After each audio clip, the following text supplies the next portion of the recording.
আসসালামু আলাইকুম। নতুন আরও একটা ভিডিওতে স্বাগতম। আজকে আমরা জানবো হরমুজ প্রণালী কী।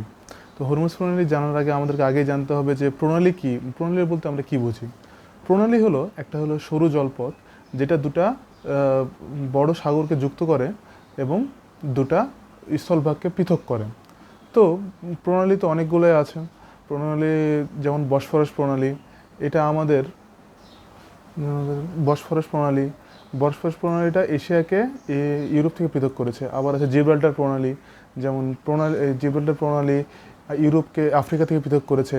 আবার আছে বাবেল মান্দের প্রণালী, যেটা এশিয়াকে আফ্রিকা থেকে পৃথক করেছে। সব থেকে ইম্পর্টেন্ট হলো এই আমেরিকা ইরান যুদ্ধে সব থেকে ইম্পর্টেন্ট হলো হরমুজ প্রণালী। তো হরমুজ প্রণালীটা কাকে কাকে পৃথক করেছে? হরমুজ প্রণালীটা পারস্য উপসাগর ও ওমান উপসাগরকে পৃথক করেছে। আর এটা হলো এর দুই পাশে আছে, এক পাশে আছে ইরান আর এক পাশে আছে হলো ওমান। তো এই হরমুজ প্রণালীটা এখন কেন এত গুরুত্বপূর্ণ? কারণ এটা যেহেতু প্রণালী, এটা সরু জলপথ, এটার অধিকার কিন্তু ইরানের কাছে আছে।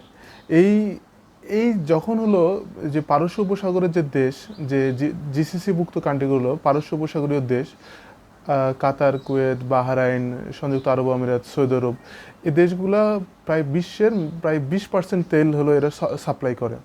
পাশাপাশি কিছু প্রাকৃতিক গ্যাসও সাপ্লাই করে। তো যখন যখন দেখা যাচ্ছে যে এই সবগুলো জাহাজকে এই পথেই হলো দিয়ে পাড়ি দিতে হয়। তো যখন দেখা যাচ্ছে যে এই ইরান যখন এখানে একটা হলো আর বাধা দিচ্ছে, তখন হলো একটা সাপ্লাই চেনে একটা সমস্যা হচ্ছে, সরবরাহতে সমস্যা হচ্ছে। চাহিদা আছে ঠিকই, কিন্তু যোগান হলো সেরকম দিতে পারছে না। ফলে কিন্তু তেলের দাম প্রতিনিয়ত বাড়ছে। 2023 সালে এই পথ দিয়ে প্রায় হলো 23 কোটি ব্যারেল তেল প্রতিদিন হলো রপ্তানি হতো।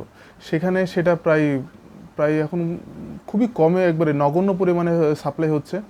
ফলে বেশিরভাগ তেলই এদিক দিয়ে সাপ্লাই হতে পারছে না। প্রায় আগে যেখানে হলো ব্যারেল প্রতি তেলের দাম প্রায় $72 ছিল, সেটা এখন বেড়ে প্রায় $120 পৌঁছে গেছে। ফলে বোঝাই যাচ্ছে যে এই জায়গা দিয়ে হলো একটা বেশ অনেকখানি একটা সমস্যা হচ্ছে সাম্প্রতিক সময়ে। এই প্রণালীতে শুধুমাত্র ইরান হলো কয়েকটা দেশ, যেমন ফ্রান্স, সাউথ আফ্রিকা এবং কয়েকটা দেশের হলো তেল রপ্তানিতে হলো হলো ইয়া করে দিয়েছে, রপ্তানিতে হলো সুযোগ করে দিয়েছে। যেখানে বলেছে যে আমেরিকা, ইসরায়েল কখনোই এই পথে আর আগের মতো তেল সাপ্লাই পাবে না। অর্থাৎ এই পথ, হরমুজ প্রণালীটা সম্পূর্ণ ইরানের নিয়ন্ত্রণে থাকবে।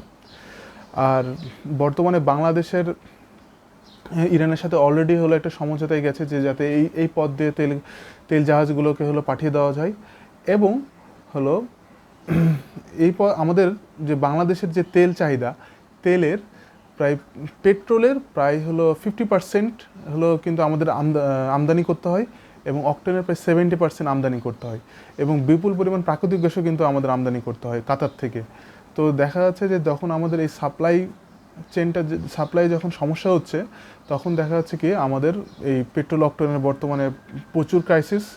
এবং দেখা যাচ্ছে যে এলপিজি মানে প্রাকৃতিক গ্যাসের ঠিকমতো চাহিদা মেটাতে না পারেও সার কারখানাগুলো কিন্তু প্রায় 6টার মধ্যে 4টে সার কারখানা বন্ধ হয়ে গেছে। তো আজকে এই পর্যন্তই। সবাইকে ধন্যবাদ। দেখা হবে পরবর্তী ভিডিওতে।